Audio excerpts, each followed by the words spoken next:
중국 부자들의 중국 탈출 러시가 지금도 계속되고 있고 점점 가속화되고 있다. 이런 기사들이 지금 현재 서방 언론에서 계속되고 있습니다. 중국 부자들 입장에서는 언제 당국에 잡혀가서 실종될지 모르는 데다가 이것도 걱정되지만 또 하나 중국 경제에 대한 비전 자체가 예전만큼 이렇게 밝기만 한 게 아니기 때문에 자꾸만 중국을 탈출하려는 그런 부자들이 늘고 있거든요. 여기다가 최근에는 중산층까지도 이제는 못 견디겠다 탈출하려는 사람들이 점점 더 늘어나면서 중국의 이민 상황에 아주 이상한 모습들이 나타나고 있습니다. 자, 먼저 부자들 상황부터 한번 보면요. 블룸버그 기사를 보면 여기 HMP를 인용했는데 자, 여기에 보시면 전 세계에서 이민자가 밖으로 가장 많이 떠나는 나라, 그 나라의 1등이 바로 중국입니다. 중국 같은 경우는 2024년에 15,200명이 중국을 떠날 것이다. 이렇게 돼 있고요.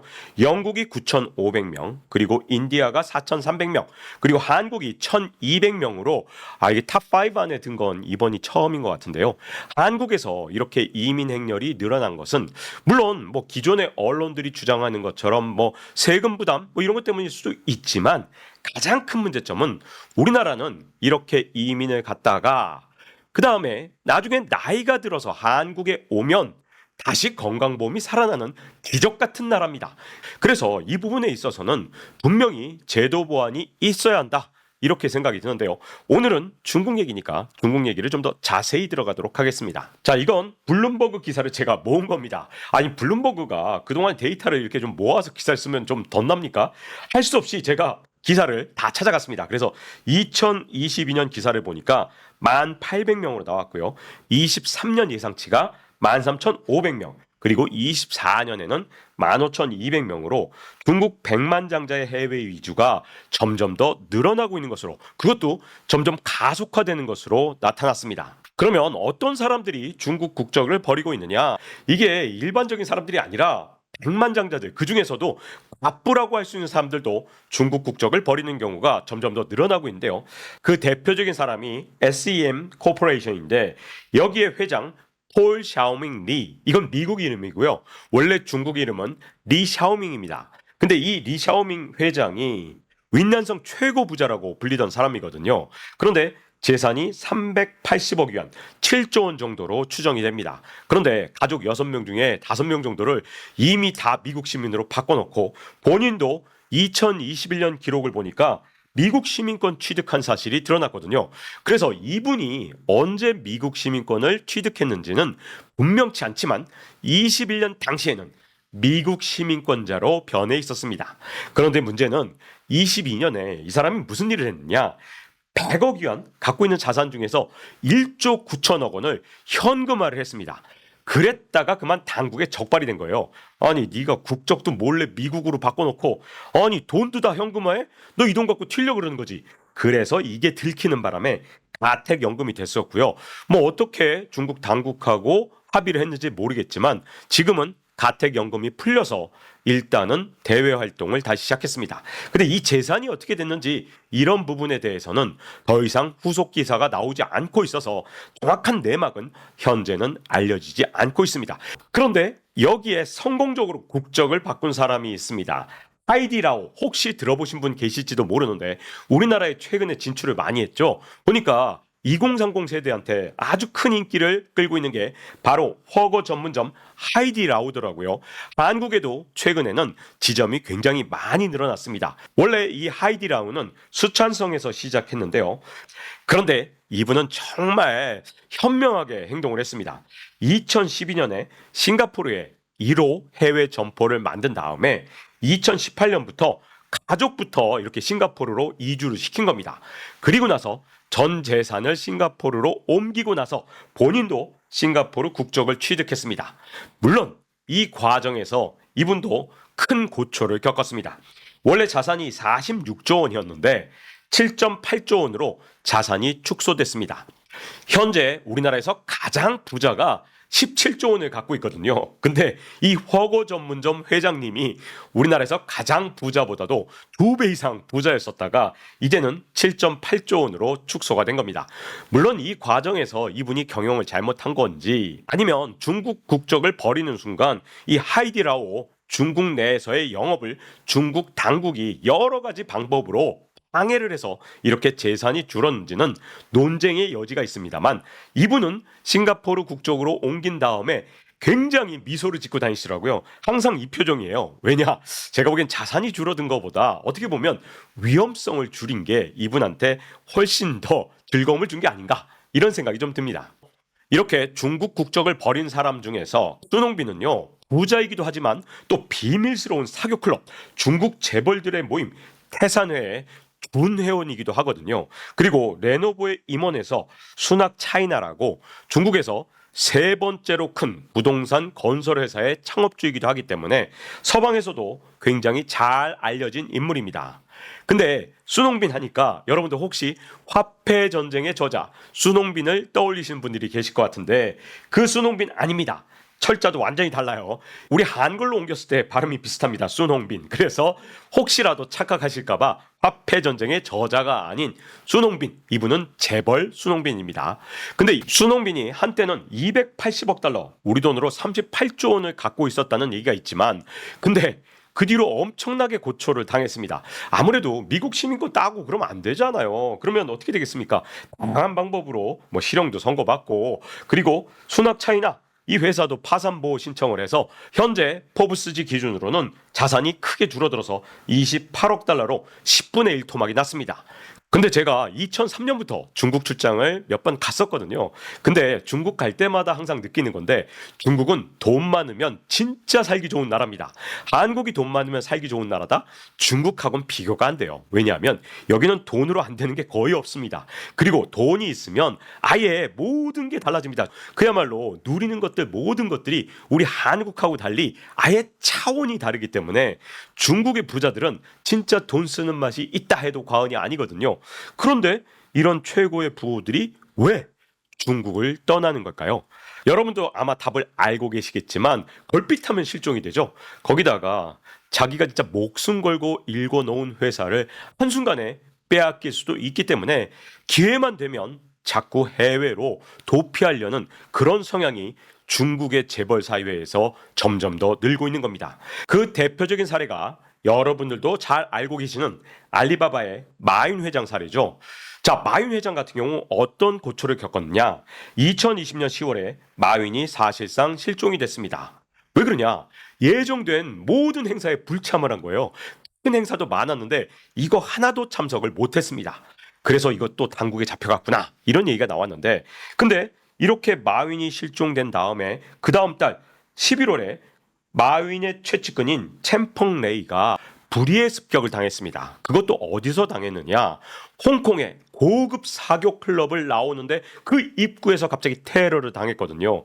다행히 목숨은 건졌는데 이 사고 너무나도 이상하지 않습니까? 왜? 최고의 사교 클럽, 그것도 홍콩에 있는 그런 사교 클럽의 문 앞에서 피습을 당했다. 누가 봐도 이상하죠. 그리고 나서 마윈이 21년 1월에 재등장을 합니다. 그러니까 마윈이 잡혀있는 동안 최측근을 통해서 이렇게 압박을 한 게 아니냐는 서방의 추정들이 많이 쏟아져 나왔었죠. 그런데 1월에 다시 재등장을 해서 그것도 시골 학교에 첫 등장을 합니다. 그래서 한 말이 뭐냐? 국가에 봉사하라. 마윈이 그동안 이런 얘기 안 했었거든요. 청년들이여 꿈을 가져라. 도전하라. 재벌이 되라. 이런 사람이 갑자기 국가의 봉사를 가장 강조하기 시작한 겁니다. 그러니 사람들이 누가 봐도 이상하잖아요. 그리고 나서 중국에 있었느냐? 그렇지 않습니다. 21년부터 22년까지 홍콩, 유럽, 일본을 떠돌기 시작하다가 결국은 중국에 23년에 돌아오긴 돌아왔는데, 그때 핀테크 회사 엔트그룹의 지배권을 영구히 상실하고 말았습니다. 그러니 이런 마윈의 사례를 보면서, 아니 이렇게 세계적인 부자마저도 그렇게 갑자기 실종되고 그리고 이렇게 지배권까지 상실하는 걸 보니, 아니 나는 마윈만큼 유명하지 않은데 나는 더 위험한 거 아닌가? 이런 공포감을 주기에 충분했다는 거죠. 그런데 문제점은요, 이런 사건이 그 뒤로도 계속됐고 가장 최근 사건 중에 하나가 황성링 광다그룹의 전 회장도 실종이 됐었는데 나중에 알고 보니까 체포가 됐던 겁니다. 자, 이분 같은 경우는 2023년 7월에 실종됐다고 기사가 났는데, 그때 당시에 홍콩 언론에 실종됐네? 당국에 끌려갔겠구나, 이렇게 추정 기사가 아예 이제는 그냥 무조건 당국에 끌려갔겠네, 이렇게 홍콩 언론에서 아예 대놓고 기사를 쓸 정도가 됐습니다. 근데 문제는 여기에 중국의 문제가 있는 겁니다. 이분이 만약에 부패 혐의로 검찰에 체포가 됐다. 정상적인 국가라면 그 체포가 됐을 때 검찰에 구속되는 장면이 나오는 게 이게 정상적인 국가의 모습이잖아요. 그런데 문제점은 이분이 23년 7월에 돌연 실종이 됐는데 근데 기사가 처음 뜬 건 24년 1월입니다. 그럼 이 기간 동안 도대체 이 사람이 어떤 일을 겪었는지 아무도 모른다는 거잖아요. 이게 바로 중국의 재벌들을 공포에 떨게 만드는 가장 큰 이유입니다. 그래서 중국의 문제는 사실은 이게 만약에 이 사람이 부정부패한 사람이라면 감옥에 가야겠죠. 근데 문제점은 이런 사법 시스템을 투명하고 공정하게 집행하지 않고 있다는 그런 의심을 사고 있다는 게 가장 큰 문제입니다. 자, 거꾸로 과거로 한번 가볼게요. 이건 2020년 7월 달의 기사인데 이때 진짜 화제가 됐던 인물은 누구였냐? 샤오젠화라는 사람인데요. 이 사람 같은 경우는 2017년에 실종이 됐습니다. 그런데 이분에 대한 기사가 2020년까지도 안 나왔기 때문에 자, 여기 보면 실종 이후 추적 나와 있고요. 실종 이후의 행적도 나와 있는데 이 기사에도 계속해서 실종된 다음에 이분이 어디 갔는지 모르겠다로 끝나 있죠. 자, 이분이 처음으로 다시 기사에 등장하기 시작한 거 2022년 7월에 등장을 했는데 그때 재판 사실이 알려지면서 징역 13년, 법인의 벌금 10조 원을 물리게 됩니다. 그런데 이 샤오젠화의 재산은 정말 많았거든요. 일단 이분이 지배하고 있는 계열사의 시가총액을 다 합치면 200조 원대에 이르렀습니다. 그것도 2017년의 일이거든요. 그런데 이 샤오젠화가 사라진 사이에 이분이 갖고 있던 기업의 주인이 싹 다 바뀌어버린 겁니다. 200조 원대 기업의 주인이 한순간에 바뀔 수 있는 나라, 그런 나라가 중국이라는 공포감을 준 거죠. 그리고 나서 2022년에 벌금 10조 원을 물렸다? 이분의 남은 재산 싹 다 긁어갔다. 이렇게 보시면 돼요.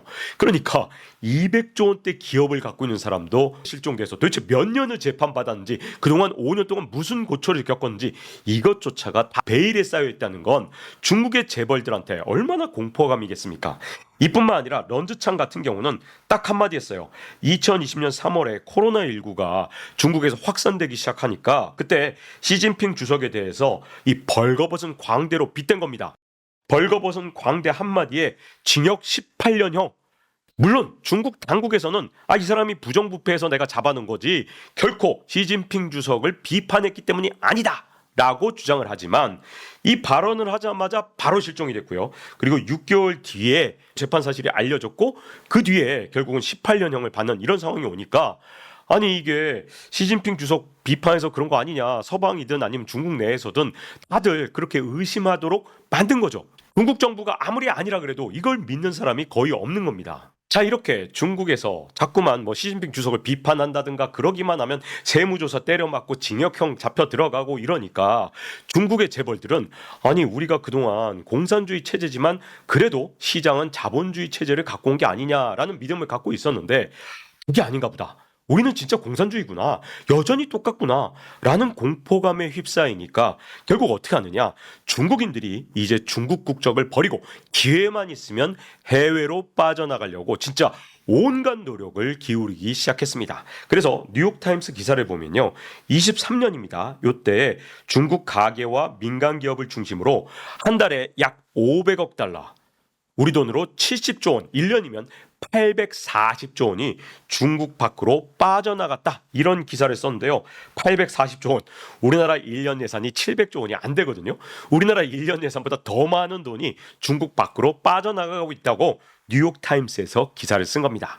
근데 중국의 재벌들 중에서 해외 지사가 없으면 이렇게 돈을 빼나가기가 쉽지 않거든요. 그런 사람들은 금괴를 삽니다. 그래서 금값이 오른 거죠. 자, 근데 중국이 가만히 있을 리가 없잖아요. 중국인들이, 특히 부자들이 이렇게 중국을 자꾸만 탈출하려고 그러니까 이런 탈출 행렬을 중국이 막아섰습니다.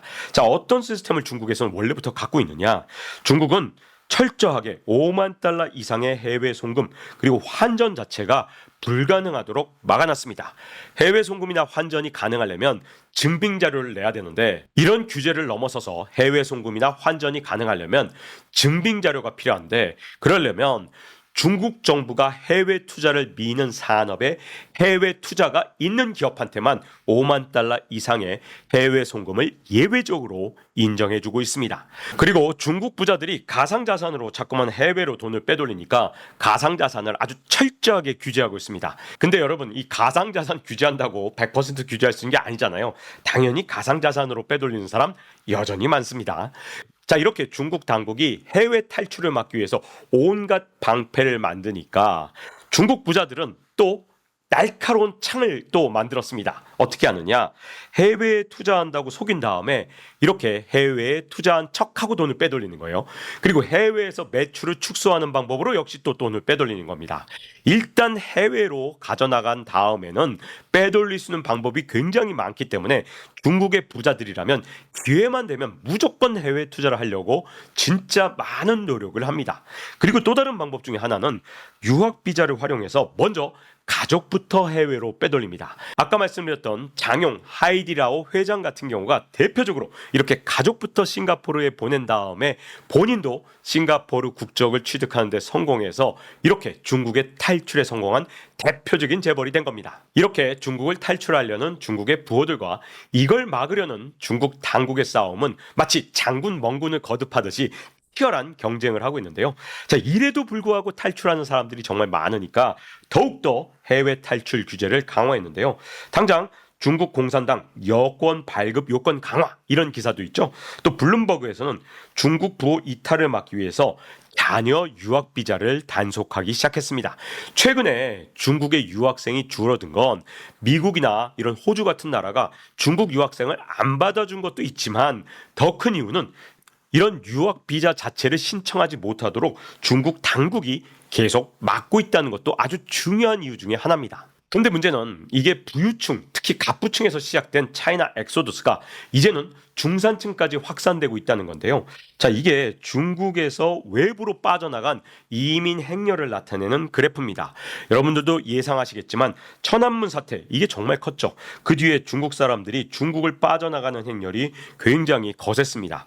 그런데 중국 경제가 좀 고도 성장을 하니까 중국에서 빠져나가는 그런 이민 행렬이 좀 줄어들었거든요. 그런데 시진핑 주석이 집권을 하고 코로나19가 일어나면서 다시 중국을 빠져나가는 사람들이 늘어나기 시작했습니다. 그래서 최근에 4년 동안 무려 110만 명이 넘었다. 이런 블룸버그 기사가 있는데 중국을 빠져나가려는 중산층 이런 사람들이 점점 더 늘어나면서 다시 이 행렬은 급증하는 쪽으로 갈 가능성이 굉장히 커 보이는 상황입니다. 근데 중산층마저 탈출 대열에 합세한 이유가 도대체 뭘까요? 사실 부자들은요, 뭐 7조 원, 8조 원 이렇게 있는 사람들 싱가포르나 미국으로 국적을 바꿔도 얼마든지 돈이 많기 때문에 이런 분들은 진짜 뭐 미국에 살든 호주에 살든 진짜 문제가 없잖아요. 그런데 중산층은 사실 미국 가면 지금 물가 엄청 올라 있기 때문에 중국에서는 부유하게 살던 사람도 웬만큼 부유해서는 미국 가서는 서민으로 전락합니다. 그런데도 불구하고 중국의 중산층이 탈출 대열에 합세하고 있는 가장 큰 이유는 중국의 성장 동력이 꺼지기 시작했기 때문입니다.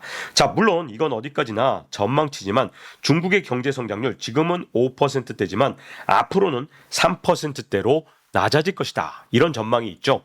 자, 그럼에도 불구하고 24년 1분기에 5.3% 성장을 하니까 중국 관련 일부 전문가들이 봐라, 중국 경제는 다시 부활했다. 이렇게 주장을 하시더라고요. 근데 이 부활에는 사실 비밀이 있습니다. 중국의 가장 중요한 성장 동력, 소비, 투자, 이런 쪽이 부활한 게 아니고요.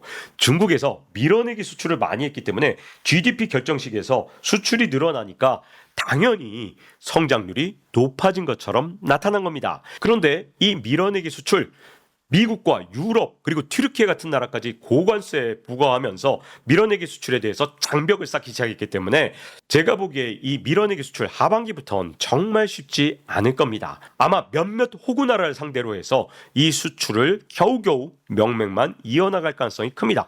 누가 호구가 될 것이냐? 이거 진짜 조심해야 되고요. 이번에 중국의 호구가 되면 중국에 쏟아져 들어오는 저가 상품 홍수에 자칫하면 산업 기반이 무너질 수도 있습니다. 왜 그러냐? 지금 다른 나라는 다 무역 장벽을 쌓았단 말이에요. 그런데 몇몇 나라가 쌓지 않았다? 그럼 그 나라로 이 좁은 틈으로 다 밀어내겠죠. 그래서 이번에는 호구가 되지 않는 게 진짜 중요합니다. 또 하나가 중국의 성장률의 비밀 두 번째는 바로 수입인데요. 자, 수입은 여기 식을 자세히 보시면 마이너스입니다. 마이너스. 그러니까 이 마이너스가 붙었다는 게 되게 중요한데 수입이 줄어들면 그럼 어떻게 돼요? 성장률이 올라간 것처럼 보이게 됩니다. 자, 근데 중국에서 왜 수입이 줄어들었느냐? 중국의 미래에 대해서 이제는 낙관적으로 보는 사람이 아무도 없으니까 투자를 안 하고 그래서 중간재 수입이 크게 줄어든 겁니다.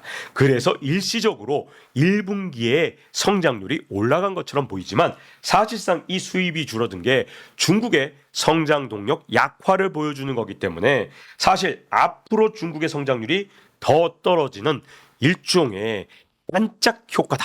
이렇게 보시면 될 것 같습니다. 물론 중국이 만약에 밀어내기로 계속해서 성장률을 끌어올린다. 누군가가 호구가 되어준다. 그러면 중국의 성장률은 계속 올라갈 수도 있겠죠. 그러니까 호구가 되는 나라를 중국이 찾아낼 거냐 못 찾아낼 거냐 이게 중국 경제 생존에 너무나도 중요한 문제가 된 겁니다. 근데 제가 지금 부유층부터 시작해서 중산층까지 말씀을 드렸는데 사실은 돈보다 더 큰 문제는 중국에서 두뇌가 유출되고 있다는 겁니다. 먼저 말씀드린 중국의 부호들 이런 사람들은 창업가 정신으로 똘똘 뭉친 진짜 진정한 기업가들이거든요. 근데 이런 사람들이 해외로 탈출할 기회만 있다 그러면 탈출하려고 한다. 그 얘기는 중국에 남아있는 창업가들도 이제는 더 이상 활발하게 창업을 할 가능성이 없어졌다는 뜻이죠. 왜? 중국에서 계속해서 사업을 하다가 자칫하면 한순간에 실종이 되거나 아니면 재산을 몽땅 다 공산당 정부에 빼앗길 수도 있다. 이런 공포감이 있다면 누가 활발하게 기업가 정신을 발휘할까요? 이런 문제가 있는 거고요. 또 하나 문제는 여기서 중산층이 탈출한다고 말씀드렸는데 중산층 말이 중산층이지 해외로 탈출할 수 있는 중산층 대부분이 스템 인재들입니다. 스템 인재, 사이언스, 테크놀로지, 엔지니어링, 매서메틱스 지금 앞으로 혁신 산업을 이끌 그런 사람들이 지금 중국에서 탈출을 목표하고 있다는 게 가장 큰 문제입니다. 그러면 중국의 정부가 이 사실을 모르고 있느냐? 아닙니다. 너무 잘 알고 있죠. 너무나도 긴박한 상황이라는 걸 시진핑 주석도 알고 있습니다. 그래서 5년간의 정책 방향을 결정하는 삼중전회를 제때 열지 못하고 계속해서 연기하다가 7개월 만에 늑장으로 열게 됐는데요. 이렇게 뒤늦게 열린 삼중전회에서 시진핑 주석이 내세운 게 뭐냐? 새로운 질적 생산력이란 표현인데 이게 뭐냐? 시진핑 주석이 정말 다급했다는 걸 뜻하는 거거든요. 왜냐하면 그동안 늑대 외교였잖아요. 그래서 과잉 생산 진짜 여기에다가 보조금을 엄청나게 퍼줘서 다른 나라한테 값싸게 밀어내서 다른 나라 산업을 다 죽여버리는 그런 전략을 쓰려다가 아니 다 관세 장벽을 세우니까 야 이대로는 안 되겠구나. 잘못하면 국제적으로 우리가 왕따가 되겠구나. 그래서 늑대 외교를 포기하고 지금까지 물량 공세를 했다면 앞으로는 질적 생산력을 높이겠다. 여러분 우리한테 관세 장벽 세우지 마세요. 우리가 무리하게 이제 물량으로 밀어내기 안 하겠습니다. 이렇게 정책을 급 전환했다 볼 수 있는 거고요. 그래서 해외 언론에서 이걸 전랑 외교 포기, 즉 늑대 외교를 포기했다고 기사를 쓰는 경우가 굉장히 많습니다. 그런데 이미 중국 내 인재들 그리고 창업가 정신으로 똘똘 뭉친 사람들 이런 사람들의 사기를 다 꺾어놓고 기회만 있으면 해외로 탈출하려고 하게 이렇게 만들어 놓고 지금 와서 인재 없이 질적 성장이 가능할 것인가? 조금 늦은 감이 약간은 들긴 합니다. 그러나 중국이란 나라가 워낙 인구가 많으니까 또 될 것 같기도 해요. 왜냐하면 또 새로 태어난 수많은 젊은 인재들이 그래? 이제는 진짜 정부를 믿고 한번 해볼까? 한번 더 속아줘? 이럴 수도 있기 때문에 제가 중국에 대해서는 쉽게 예단은 하지 않습니다. 워낙 인구가 많기 때문에 무슨 일이 일어날지 진짜 모르니까요. 이렇게 중국에서 결국은 늑대 외교 포기하고 정책 방향을 180도 바꿀 정도로 중국 경제가 다급해졌다는 걸 뜻하는 건데요. 여기서 우리도 배워야 할 점이 있는 것 같습니다. 자본주의 경제에서 자꾸만 정부가 간섭해서 혹은 정부에 대들었다는 이유로 무슨 조사를 한다든가 자꾸만 이렇게 자본주의 경제에 정치가 관여한다는 그런 인상을 주게 되면 해외 투자자들도 불안해하고 국내에 있는 기업가들의 기업가 정신도 무너뜨리게 됩니다. 그리고 결국은 한국을 떠나게 만드는 요인도 될 수 있거든요. 그리고 두 번째 교훈은 중국처럼 이렇게 다 늦은 다음에 정책을 전환하는 게 진짜 얼마나 효과가 있겠느냐. 저는 상당히 의구심을 갖고 있습니다. 정부가 시장의 신뢰를 다 잃기 전에 빠르게 정책 전환을 해야 그래야 효과가 있는 거지. 다 늦은 다음에 그 뒤에 정책을 전환한다면 그야말로 때 늦은 다음에 후회해봤자 아무런 소용이 없는 거죠. 중국은 그래도 인구라도 많아서 문제가 없지만 우리나라는 인구가 중국보다 훨씬 적습니다. 5천만 대밖에 되지 않죠. 더군다나 청년들의 인구는 급격하게 쪼그라들고 있습니다. 그래서 언제나 정부의 정책은 국민들의 신뢰를 받을 수 있도록 그렇게 예측 가능하도록 집행이 되어야 될 겁니다. 이제 박종원의 지식 한방 마칠 시간이 됐습니다. 다음 시간에 뵙겠습니다.